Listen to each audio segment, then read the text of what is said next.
A pergunta que eu mais recebo quando alguém quer aprender inglês é: Val, não consigo falar. Já tentei de tudo, mas falar inglês não dá. Ou ainda, Val, minha maior dificuldade é falar inglês. Será que essa também é a sua dificuldade? Então, nesse vídeo, eu quero analisar com você o porquê que isso acontece e mostrar para você, em 3 etapas, como que você pode resolver isso. Mas a primeira coisa que eu quero que você esteja aqui comigo é você entender que falar inglês é uma consequência, tá? Isso não acontece da noite para o dia, isso não acontece num curto período de tempo. Então, não vou mostrar aqui para você nenhuma fórmula milagrosa de como falar inglês em 3 meses. Mas eu garanto para você que se você ficar comigo até o final do vídeo, você vai entender essas 3 etapas e você vai aprender muito mais rápido mesmo, porque na hora que cai a ficha, vem tudo, vem tudo. Eu lembro que quando eu aprendi a falar inglês, depois de alguns anos estudando, na verdade foram 2 anos para ser bem específica, eu comecei a falar inglês do dia para a noite, assim, foi de um dia para o outro. Porque acontece, né, algumas coisas aqui na cabeça da gente que faz você fluir na língua.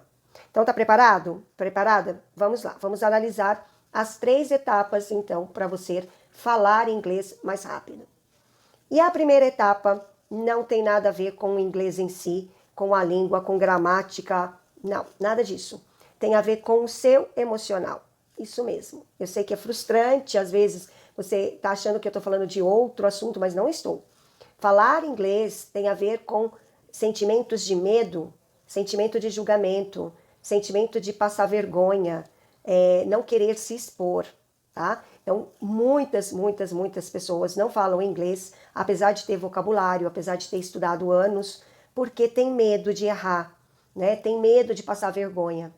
Gente, não é um processo fácil, né, de trabalhar isso, apesar que existem algumas ferramentas que inclusive eu uso durante as aulas para quebrar isso dentro da pessoa, mas é muito individual, né? É muito individual. Então esse processo ele acontece numa velocidade que só você pode garantir.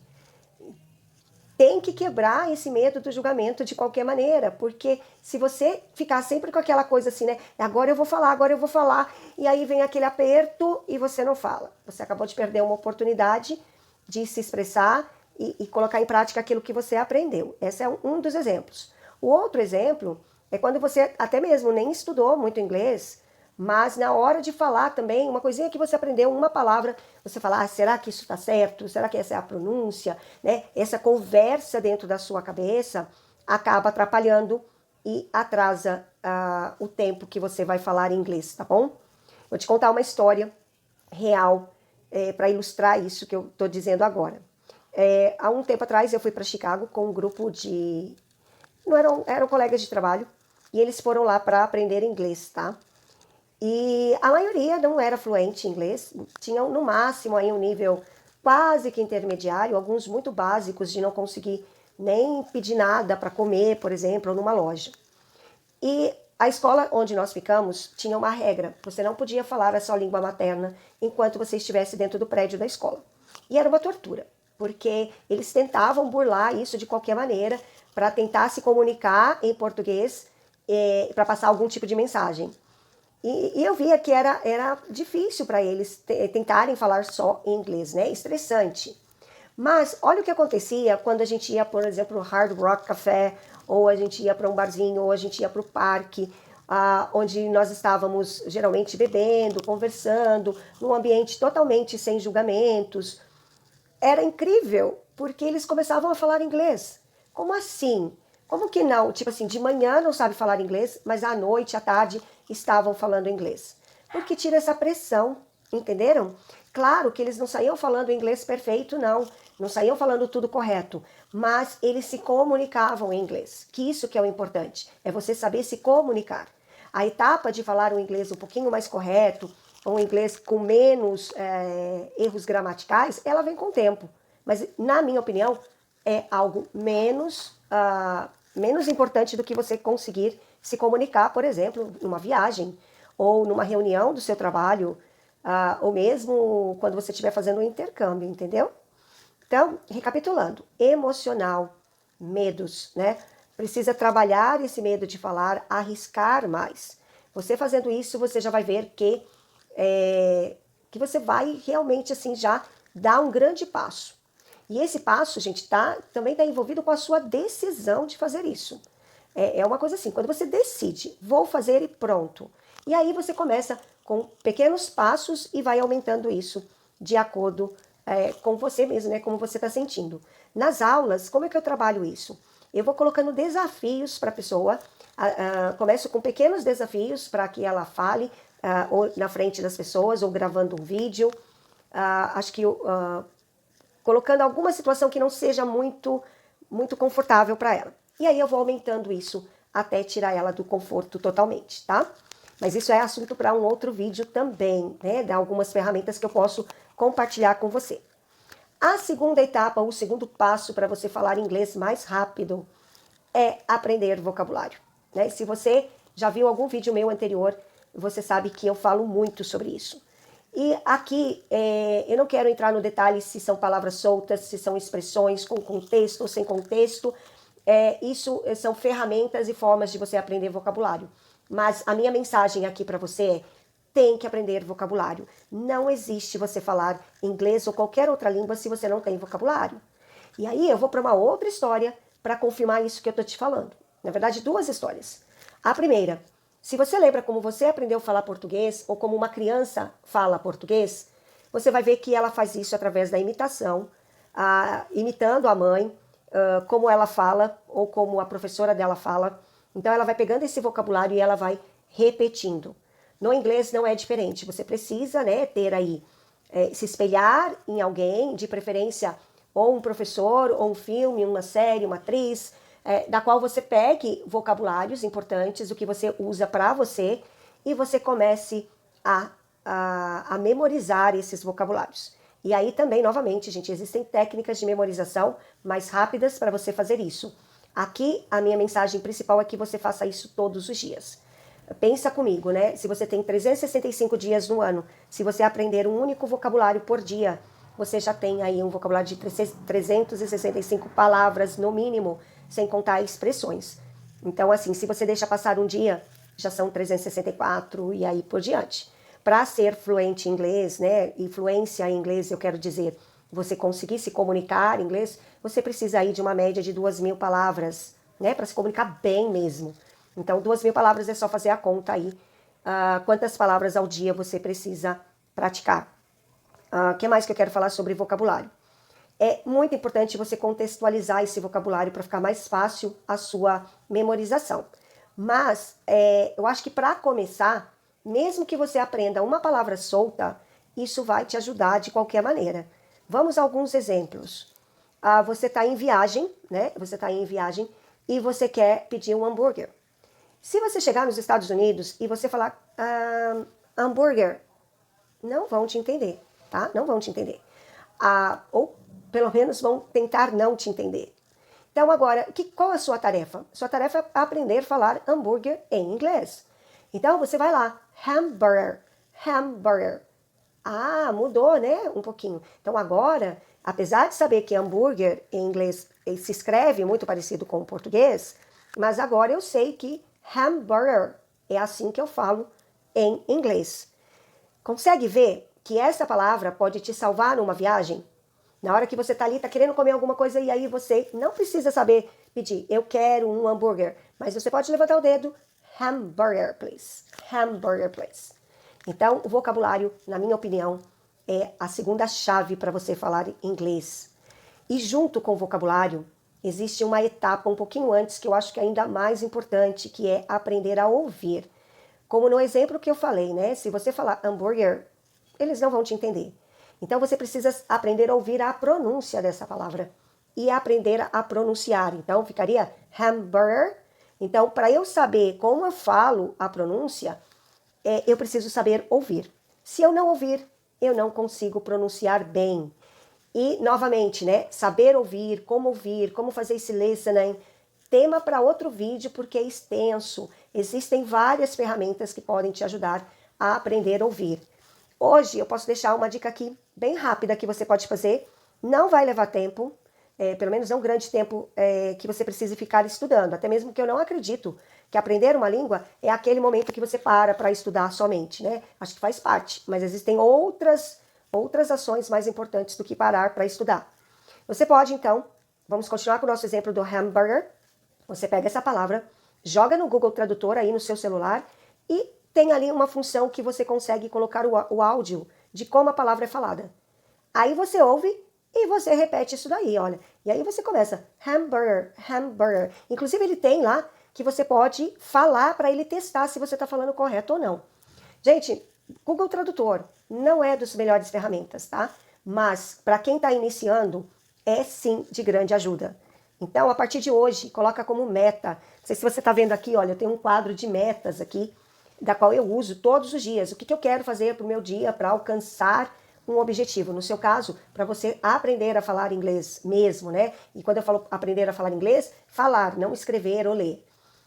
Coloca aí uma palavra por dia, uma expressão por dia, joga no Google Tradutor, aprende a pronúncia, ouça isso e começa a falar ela durante o teu dia todo. Agora, importantíssimo, não adianta você fazer uma palavra atrás da outra sem memorizar essa palavra ou sem ter certeza que você aprendeu ela, porque senão você vai fazer um dicionário ambulante, mas sem sentido, porque na hora que você tiver que colocar isso em prática, você não vai lembrar mais, né? Então, precisa ser meio que consciente, né? Aquela coisa assim, eu aprendi a falar hamburger, aprendi a falar apple, acabou? Então, aí eu passo para o próximo nível. Então, recapitulando o segundo passo, aprenda um vocabulário por dia, aprenda a ouvir essa palavra e a pronunciar essa palavra ou expressão, tá? E só para fechar esse tópico, né, esse segundo passo, queria dar um lembrete para vocês. A maioria das pessoas que não ouvem, que são surdas, elas também são mudas, né? E elas não são mudas porque ela tem problema no aparelho, né, fonoaudiológico. Elas são mudas porque elas nunca ouviram a palavra. Então, fixa isso para você. Se você não fizer aí atividades de listening, de ouvir bastante, provavelmente você também não vai conseguir falar. Mas vamos para o terceiro passo e último. Ok, Val, já entendi. Preciso vencer o meu medo de falar, né? Meu medo da minha vergonha. Preciso aprender uma palavra por dia, aprender a ouvir e a pronunciá-la. E o terceiro? Gente, o terceiro passo, e não mais importante ou menos importante, mas fundamental para você falar inglês, é praticar. E praticar é algo simples, mas não é fácil, né? Como que eu vou praticar? Eu não conheço nenhum americano, eu não trabalho com inglês, meu mundo não tem nada a ver com isso. Então, mega difícil de você praticar? Não, não é. Se você tiver um segredo que eu vou te contar agora. Eu vejo muito aluno que quer começar a praticar e ele começa a fazer 10 mil atividades, mas nenhuma das atividades tem a ver com o jeito dele aprender. O que eu quero dizer com isso? Você praticar está ligado com a sua habilidade de aprendizado. Então, antes de sair aí pegando música, pegando filme, pegando atividades de exercício que o professor deu para você fazer, você precisa descobrir qual é a sua habilidade maior em aprender. Será que você é uma pessoa auditiva? Tudo que você ouve, você grava melhor? Será que você é visual? Tudo que você lê, você aprende mais rápido? Ou você é sinestésico, que você precisa mexer com a mão, você precisa pegar, você precisa ver, você precisa testar para você aprender? Então, quando você define, né, quando você se autoconhece, que você sabe qual é a sua habilidade maior, né, ou melhor, que você aprende mais rápido, gente, é um pulo do gato, porque você vai conseguir aprender a praticar e mais rápido, porque você não vai perder tempo. Olha, vou te contar, eu não sou auditiva, tá? E aprender uma língua, você precisa saber ouvir. Então, para mim, era uma grande dificuldade, né? A parte que eu tinha mais dificuldade em aprender era o exercício do listening. Então, eu tive que desenvolver isso. Mas, se eu começasse a querer aprender inglês através de música, eu ia levar muito tempo, e eu não ia chegar onde eu queria chegar tão rápido. Então, eu descobri que eu sou meio visual, sinestésica. Então, eu aprendi a falar através de livros. Eu lia muito. Aliás, você pode ver atrás de mim aqui, tem muitos livros. Então, eu lia, assim, massivamente, todos os dias, todas as noites, eu lia muito. E aí, depois que eu já tinha o vocabulário, que eu já sabia o que aquilo significava, aí sim eu ia à parte do listening para ver como pronunciava Então, aí juntava, sabe? Aí o listening fazia mais sentido para mim. O ouvir aquela palavra fazia bem mais sentido e ficava mais rápido, tá? Então, faça um teste. Eu vou deixar o link aqui, se chama teste VARC, tá? Nesse teste VARC você consegue definir, não definir, né? Mas você consegue ver qual é o seu tipo de aprendizagem mais rápido. E aí foca nas atividades que tem a ver com essa habilidade. Você vai ver que vai ser mais prazeroso, vai ser mais rápido, vai ser mais fácil. Tudo vai começar a fluir, né? Então aquilo que era difícil, né? Se você fala, inglês é difícil. Inglês não é difícil. Talvez você esteja tentando aprender inglês por uma habilidade que não é o seu forte, né? Se eu fizesse na época um curso inglês com música, eu teria desistido, né? Teria desistido logo no início. Então, espero que você tenha entendido aí as 3 etapas para você falar inglês mais rápido. Então, vamos lá. Perca o medo, né? De se expor, de passar vergonha. Aprenda a ouvir e aprenda os vocabulários todos os dias. E por terceiro, pratique, mas pratique com atividades de acordo com o seu tipo em aprender, né? Se você é mais visual, se você é mais auditivo, ou se você é mais sinestésico. Gente, eu sou Valdinéia Santos, né? Sou especialista aí em ajudar essas pessoas que já tentaram aprender inglês de alguma maneira, mas não foram para frente. Então, eu tenho várias ferramentas que te ajudam aí a passar por essas etapas mais rápido. E por isso, você também tem um resultado muito mais rápido. Ficou até rápido e rápido porque é bem assim, né? Nos tempos de hoje, nós não temos muito tempo aí para ficar aprendendo inglês por muito tempo, né? Você precisa disso na sua profissão, ou você quer viajar, ou você quer fazer algo que o inglês esteja envolvido, e tempo é precioso. Se tudo isso fez sentido para você, me conta aqui nos comentários qual a sua maior dificuldade nessas 3 etapas, né? Se a tua dificuldade maior é porque você tem vergonha em falar, ou porque você não tem vocabulário, você não sabe como aprender esse vocabulário, ou ainda se você tem dúvidas em como você pode melhorar a sua prática do inglês todos os dias. Me conta, porque aí eu posso falar mais sobre isso e te dar mais conteúdo para que você melhore cada dia mais. E se gostou, por favor, compartilhe com seus amigos, porque cada vez que eu consigo atingir mais pessoas, são mais pessoas que estão bem mais perto de ser fluentes rapidamente, ok? Se há, te vejo no próximo vídeo. Bye!